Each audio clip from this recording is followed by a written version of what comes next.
Welcome to Bubbles and Breakdowns, a space designed for you to show up as your beautifully imperfect self, where we dive into the good, the bad, and the bubbly. I'm Ashley. And I'm Katrina.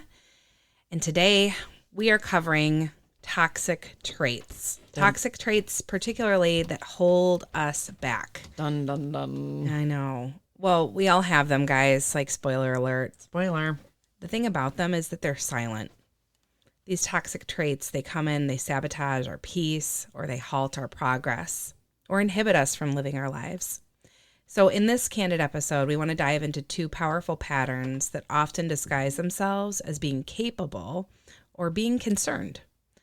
Well, we all carry learned behavior patterns through our lives, whether, we learn them when we were younger and have formed them when we're older, but they masquerade as a strength of responsibility, but they really, truly are traps.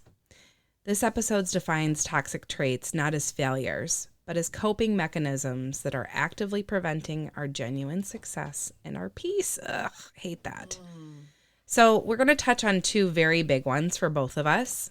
So we're a little bit vulnerable in this episode, particularly control and anxiety. These two traits are really insidious because they are often mistaken for ambition, responsibility, or even stability. As soon as you said control and anxiety, I just pictured, what's that movie with all the feelings? Oh, Inside Out. Inside Out. Like, I literally was like, I see my anxiety on my shoulder. Or I see control. Sadness. Don't touch the control center. Don't touch it. But I I think that is such a great movie to start to visualize that we have a lot of feelings and we have a lot of emotions and we do have to check them from time to time, right? And to really think about how those play out in how we interact with our friends and our family. And, I think diving into these two topics today that we're going to talk about, the two traits, and it's funny because I feel like we both can relate to these, right? And I think that's why we pick these two to focus on. And I think a lot of my friends, just in talking, they can relate too. Yeah. And we're really hoping that this can kind of hit home today.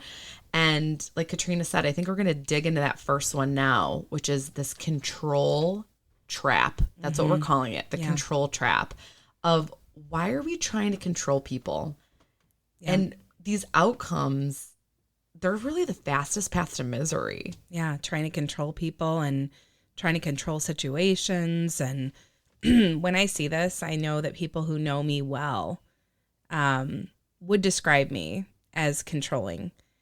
I also kind of have to pause and say, well, I'm glad they can tell me. Maybe there's hope. There's hope that I'm not that controlling. But it's so interesting because I'll run through some examples, and then maybe we can talk about our personal experience with how this shows up. So this can be anything from, and this one really hits home, guys, an overwhelming need to manage every detail, right? Because perhaps I equate control with security, that when I'm in control, I know how it's going to go, right? Or it could just be things in work like micromanaging colleagues or your relationships like your spouse or partner, or redoing a task that someone else did because it wasn't right. Oh my God, Ashley, I don't know about you. It's like this one hits home for me so hardcore. Doesn't it make you feel bad that you do that? Yes. I know. And I think part of it too, when I think about this one, is why do I expect people to do it the way I do it? Like, that's kind of an unfair expectation to put on people that they're unaware of. Yeah. And also, that doesn't really matter. Exactly. If the dishes are done, the dishes are done. Yep. Right? Or the green pepper is just a little bit bigger than I would have diced it. Right. You guys, these are real scenarios. Yeah. These are real scenarios. And the last one, too, is we won't have the ability, if we are always trying to be in control, to take a day off or be spontaneous. We're wanting to control outcomes in situations. And it's not that, we know we're doing this. But when you reflect on it, as we were getting ready to discuss control today, I was like, oh my gosh, it's everything. Everything. And even now having children, and you need to let her do a really bad ponytail. I know. Isn't that silly? I just made like a cringe face because I'm like, oh, that I can't do that either. Or if I'm like, brush your hair and I'm like, oh, I'm going to brush it again. Right. And I think it is part of those things. And this is where I think you get that term control freak. Right. It's such like kind of a demeaning word, I think. Yeah. When you look at the behaviors, you could see why people are deemed control freaks, because it's like, chill out. But there's reasons, right, that we instinctively have these responses in situations where we want to be in control. Yeah. And I think it also comes from, for me particularly, and I think you can relate to some of this, is a lot of times in my life feeling out of control or not having any ability to have consistency, with where I lived, or maybe how our family looked at a given time, or things with my brother felt very erratic and out of control. And so this kind of like hunger for perfectionism / control, I do believe stems from ultimately feeling out of control.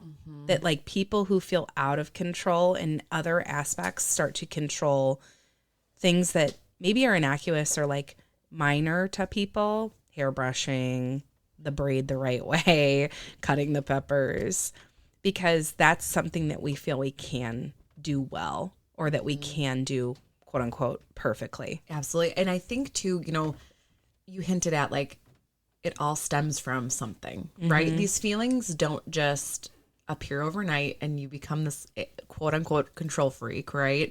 So I think looking back too, when I look at the way that I start to be controlling, it is because I want to prevent things from happening that are bad, that I've seen down the path, right? So like in my mind, when I really look at this, because I the other day I was like, am I so controlling?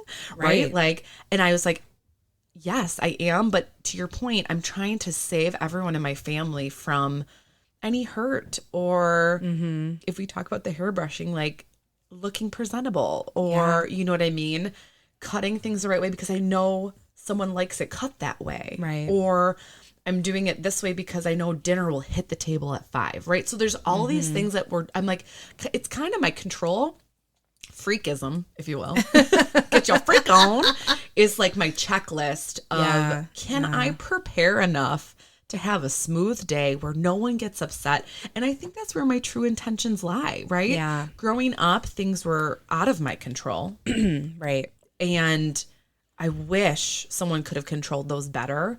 But how do I bring myself down to a level where it's like not annoying my husband? Yeah. Or trusting that my family unit is going to be okay without me also getting exhausted by my own controlling behaviors. Yeah. I think that's really beautiful that you're having that insight, that to see like, what is my motivation, right? Because there is a flip of the coin where people who are controlling can be a bit of a martyr. And what a martyr means in this sense is that they want to control and do everything, and then they're gonna complain about it. And they're gonna throw it in your face. Like, I did this last night, and not the throwing in the face. Well, maybe it was, but that wasn't my intention. I know. But it was like I got burnt out on again, dishes. I don't know if they're a hot point in my house, but like I think it's a little different too, because I'm this stay-at-home mom now. Yeah. And that's like, I picture that's my domain. Well, and you're constantly cleaning and doing dishes. Constantly. Yeah. And I think I said something yesterday and I was just like, oh, I have to do the dishes again. And like, whatever, mumbled it under my breath when I just was like, I just want to sit. Right. Or I just want to like jump on the treadmill. Right. And like, I only have so much energy, and the dishes take a lot of my energy. Right. Yeah. And my husband just stepped in and was just like, I'll do the dishes. And I was just like, he doesn't understand how much I needed him in that moment. And this makes me think back to our conversation with Francesca around those moments of like upheaval or upset. If someone really asks you, what do you need in this moment? And I was like, I just needed him to say, I will do the dishes. And I was a new human. Yeah. I literally was like, great. That pressure came off of you. And I think it was just more, but you're right. I created this feeling or this environment based on my controlling behaviors, expecting people to help without asking for help. Right. I think it's kind of this like cycle that, again, I put on myself. Right. Because I'm trying to make it away, but we can only do so much until we burn out. I agree.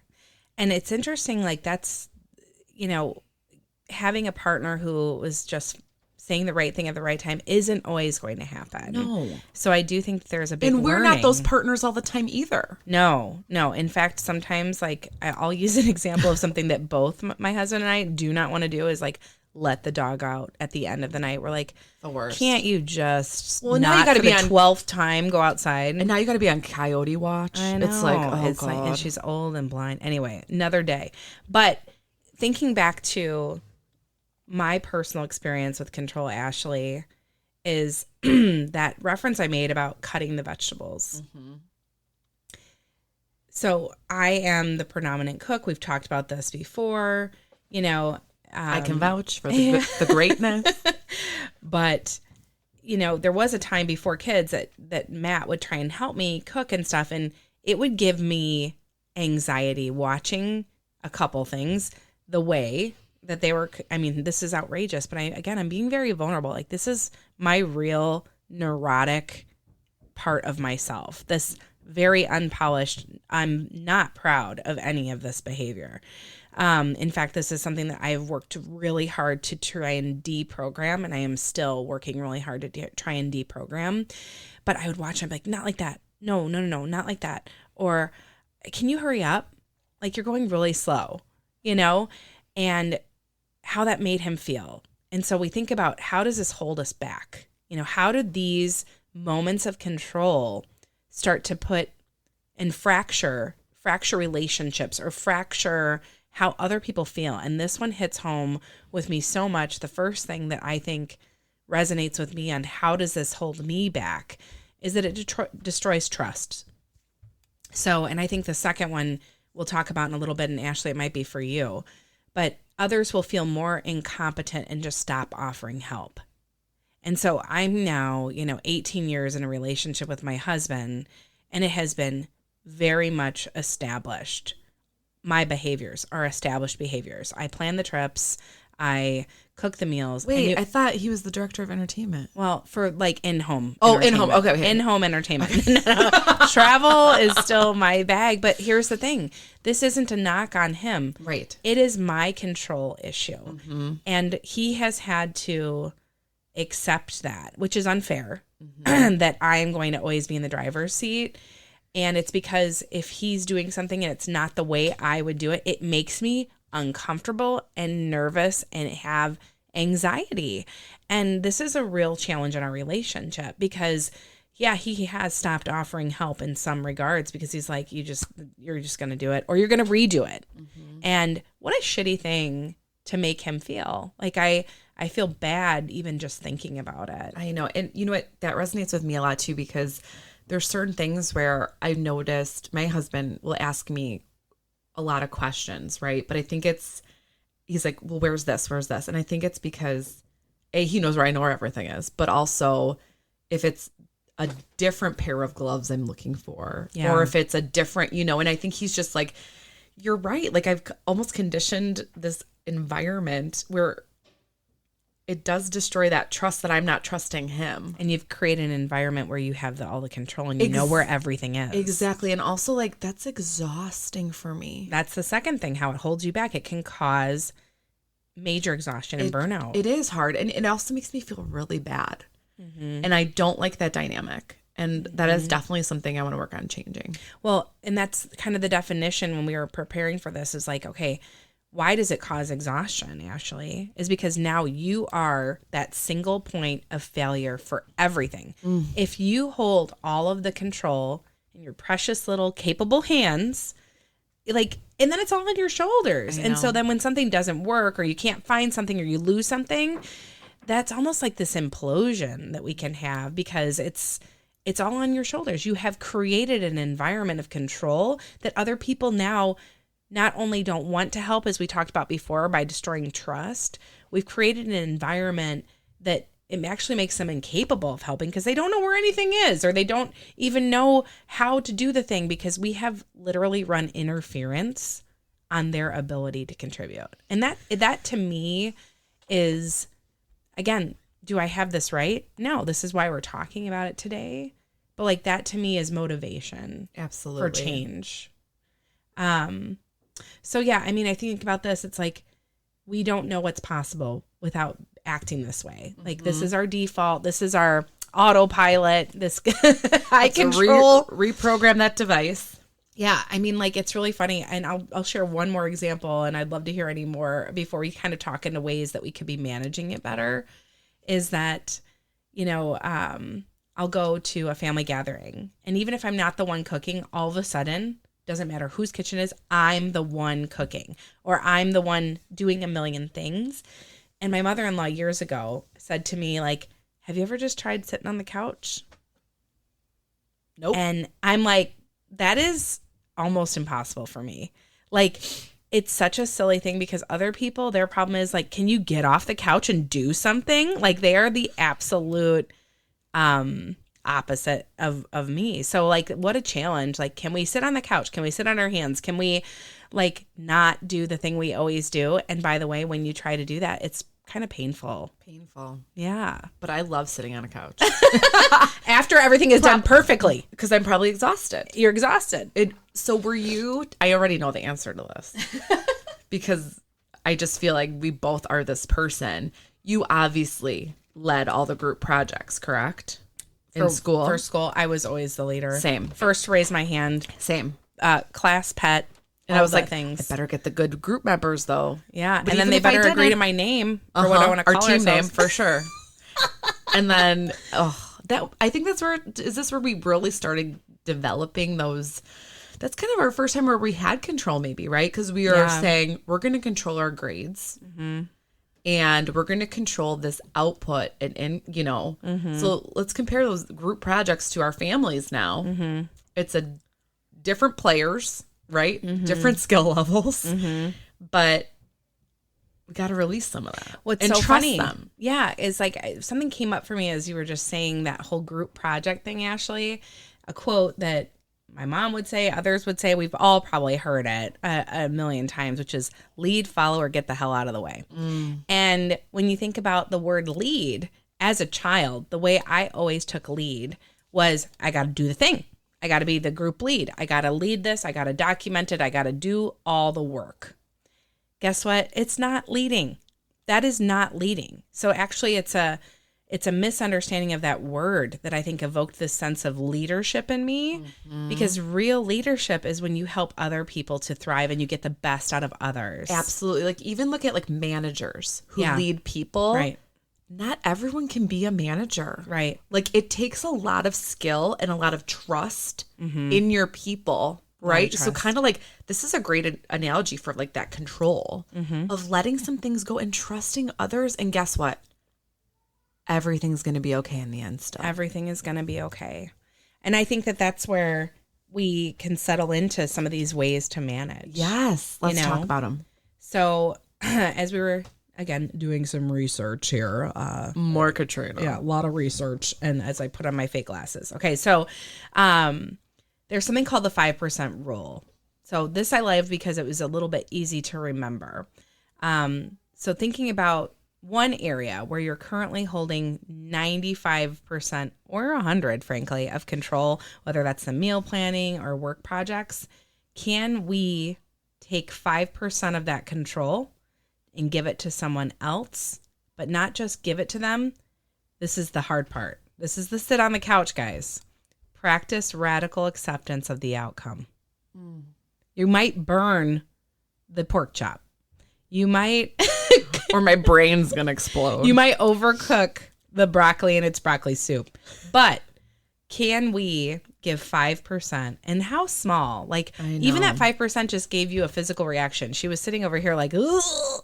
But even as I did like, again, my lovely dishes example, I felt so great last night about not doing the dishes. Who really wants to do the dishes? But control freaks. Yes, obviously. But you know what? Giving that up, it actually did a lot of good.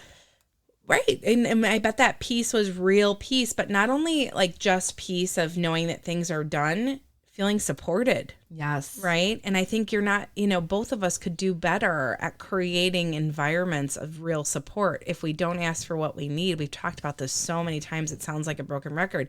If you don't ask for what you need, nobody knows what you need. Right.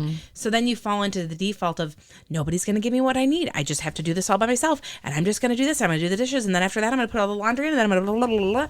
And you get into this very self-centric mind space where you're not incorporating other people into your lives. So like 5% is a small percent, but walking out of here today, like that's the challenge, Totally. And that's a good one to start with. I'm going to definitely carry that. And I think another one that we can talk about is start with this concept of self-sabotage, right? Yeah. That these behaviors we're making, these habits, we're really tied into how we were brought up, and that these help provide us this safety or stability or ambition, but that prevents us from achieving the success we want and the peace. So I think just acknowledging that helps you be, I think, a little gentler on yourself. Mm-hmm. And that helps me.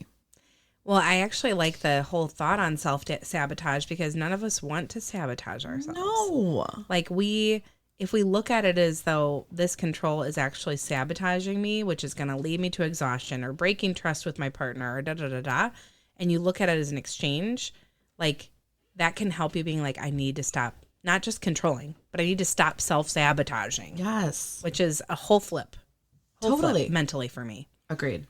So I think that kind of leads us to our, last point about control before we change gears into anxiety, which it's like, now that you've released control, let that anxiety just build up.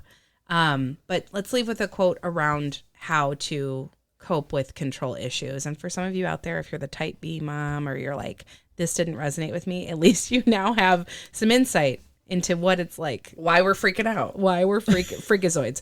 But the quote is, your peace is worth more than being right or being in control. Your peace is worth more than being right or being in control. I really think, again, we refer to our current life as the middle third. Yeah. Right? Yeah. We're hoping middle third.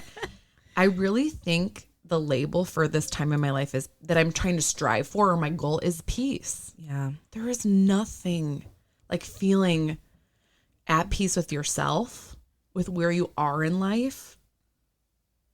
So if these are undercutting that, use that 5% rule. Mm-hmm. And stop self-sabotaging. So cheers to that and relinquishing control. So let's take a sip of our coffees because which might increase my anxiety. We want to kick our anxiety up through the roof. Wow. Self-sabotage. I know, right? So do you want to talk about just share with everybody what does anxiety really mean? Yeah, I think I don't even know where to start because I feel like it's making me anxious to talk about anxiety. Well, no, I think, yeah, I totally get it. But having anxiety, it's not just mental. Right. Anxiety expresses itself in the things that we do. Yes. Such as overanalyzing or avoidance of things, or can be other things like obsessive compulsive disorder. Yes. It can lead into bigger problems, people who have maybe agoraphobia. I think what we're talking about is really excessive worry. Yes. And avoidance of things, and how that can actually in our lives become a self-fulfilling prophecy where it's like, if we think these are problems, if we think that this is an issue, it's going to all of a sudden really be an issue. Yeah. Right. And so we'll talk about a few examples of anxiety patterns that maybe show up in our lives. And as we were prepping again, I think we were like hitting home. And I feel like it also, I think anxiety lays so well with the control trait. Yeah. Because looking at the first one, catastrophizing. Yeah. I'm like, I'm anxious. Did I say it right? No. You did. But always assuming the absolute worst case scenario. I'm a dead ringer for this. And again, I want to protect everyone. I'm a protector at heart. Yeah. and I care. And again, we've talked about this people pleasing, but this really has inhibited me from doing things or enjoying some things. Mm-hmm. Mm-hmm. You know, is like assuming the worst is going to happen. And I think this is why I need that control to feel safe.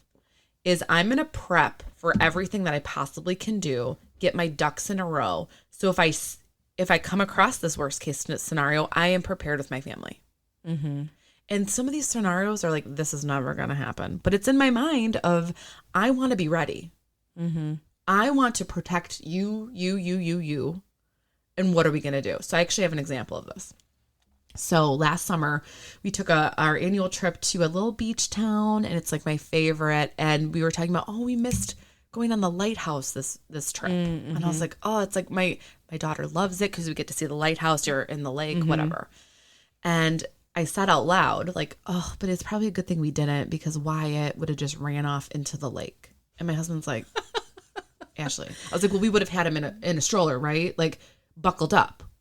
Like, we can't have him just running. That's so irresponsible. And he's like, you're making up something that didn't even happen. Mm-hmm. And it was one of these things where I'm just like, but like letting go of that control of like, I need to protect these little beings. And again, there's a truth to that of like how you need to not be reckless. Yes. Right. But I take it to that extreme where I resonate on it, where I'm already like, we're going back there next year. What am I going to do for the lighthouse walk? Stupid.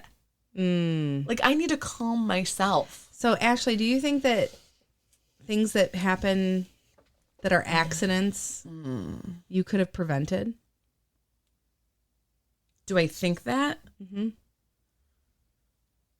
When an accident happens with your children, do you? Well, and I think is your default if you were there? Yes. Do you think that you should have or could have prevented it? There's a difference between do I think that and do I know that? Yes, right? So you do think it. I think it all the time. Yeah. All the time. That's catastrophizing. And then it's like thinking that you can prevent catastrophe is a bit of control. So then it kind of justifies my control when things go wrong, which is the worst cycle for any human. Because how do you trust somebody else? And then how do your kids learn to fail and fall down and get back up? Well, and this is where I am really working on the park. Okay. Letting more. My husband take the kids to the park. Yeah. And then I'm just like, what I don't see doesn't hurt me, but they are learning and they are falling and that they're okay. And I went yesterday and I was like, but then I just like turned around and was like, let me look at this tree. It triggers you. It does. But I think it's, again, I'm that protector for everybody. Yeah. I don't want to see bad things happen. Can you resonate with this at all? It's the catastrophizing here. I'll share my different version. With my children, I've learned pretty quickly.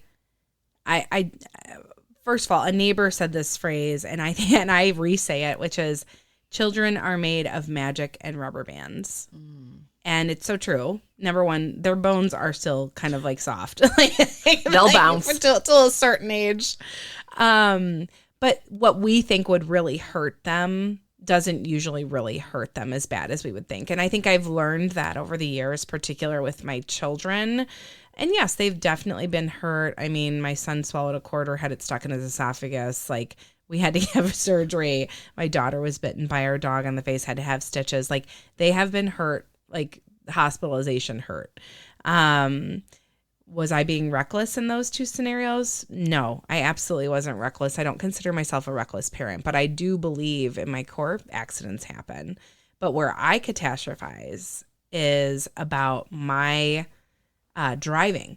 I get extreme anxiety riding next to semis. And to the point where, like, if Matt is driving the car and we're on the highway and if he's hanging by an 18-wheeler too long, I'm like, can you please pass him?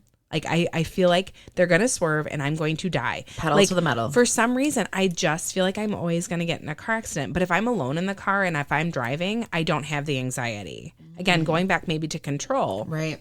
But I do have a lot of fear of, like, accidents, and I catastrophize on those.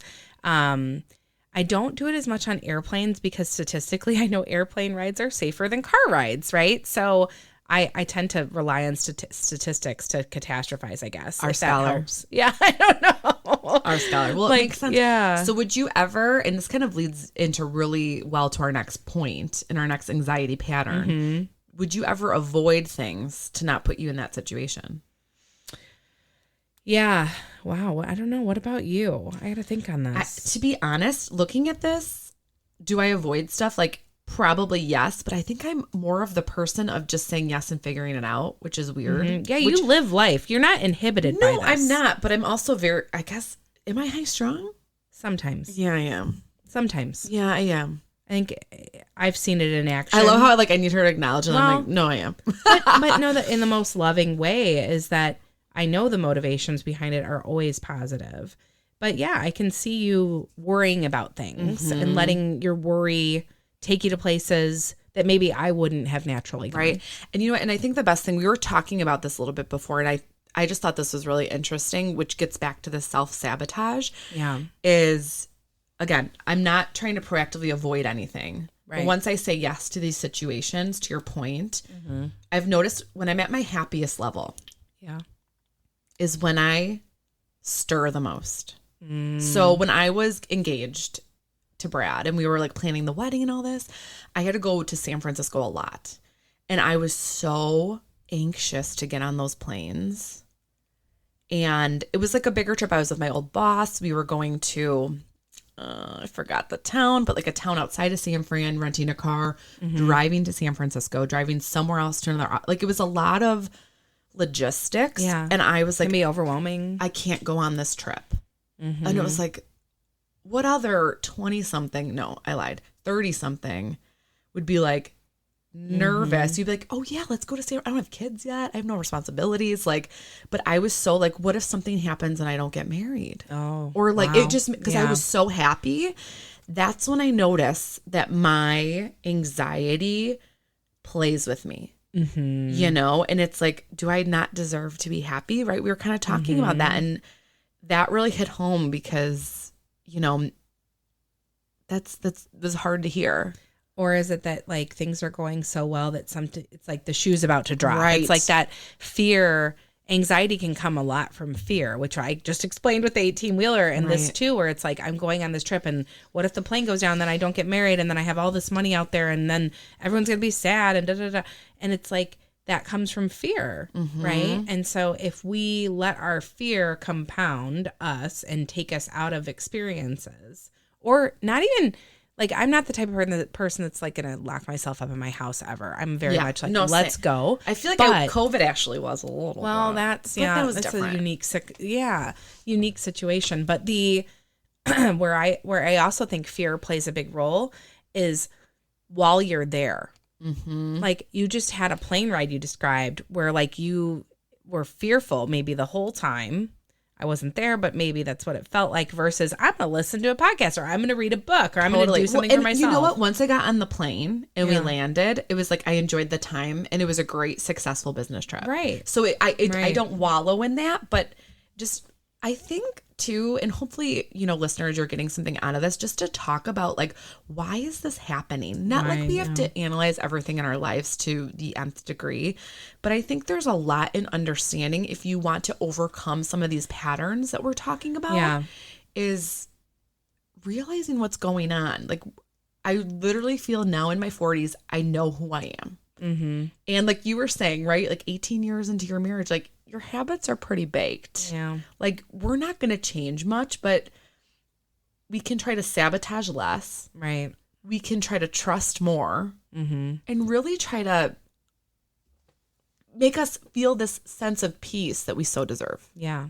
I agree. I think that's where one thing is acknowledging it. And number two is putting it into action. I think, you know, the last thing I'll say about anxiety before we talk about maybe some real ways to manage it, I struggle with this, is anxiety can also show up in us seeking validation or needing reassurance or like having indecisiveness and relying on others to help us make decisions with us or for people to tell us that we're right. And it really gets in the way of like you trusting your gut. It's like the opposite of trusting your gut. This is younger Ashley. Yeah. And I feel like this is kind of been the Ashley topic because every little thing that would happen when I was younger, I had to make a phone call to a friend. To be like, is this right? You know me better than I know myself. Like everything. Or just to hear someone say, this is what you should do. Because I don't know if I trusted myself to make these decisions, or I wanted to know what they thought of like, is there any blind spots? Yes. Yeah. Yes. Yeah.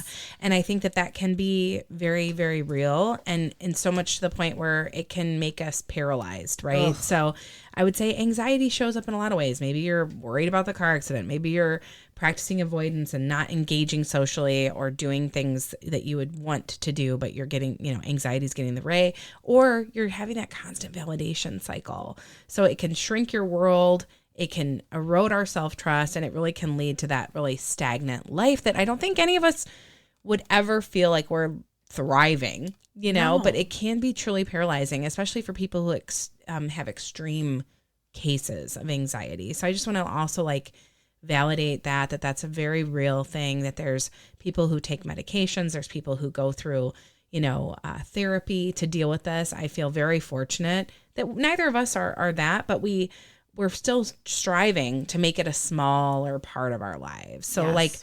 One thing we found as we were looking through this that we wanted to give to the audience, Ashley, do you want to walk them through this idea of the 2-minute rule? Sure. So remember, we're really talking about numericals today, the 5% yes. and the 2-minute. No, I love this because I think there's such power in pausing in anything in our lives. Pausing to think, pausing to ponder, right? So the 2-minute rule is really saying when you feel this urge to overthink or catastrophize whatever's going on, allow yourself 2 minutes to worry. Write down that worst case scenario, set a timer. After the timer buzzes, pivot to a productive, unrelated task. Change your mindset and pivot. Yeah, it's like you're purging the the thoughts. Mm-hmm. Yes, get it out, get it down. And there really is something freeing about writing something down. Yeah, it's like it exists somewhere else other than in your head. And I remember my cousins, I don't even know what we were talking about when we were younger. I think about a worry or something we've been hyper fixating on. Mm-hmm.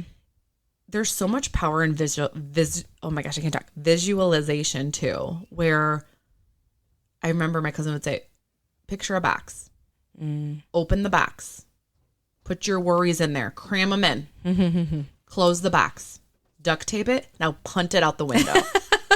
It's not by you anymore, and there's something freeing about being I control that. Oh, speaking of control, I can channel it. Yes.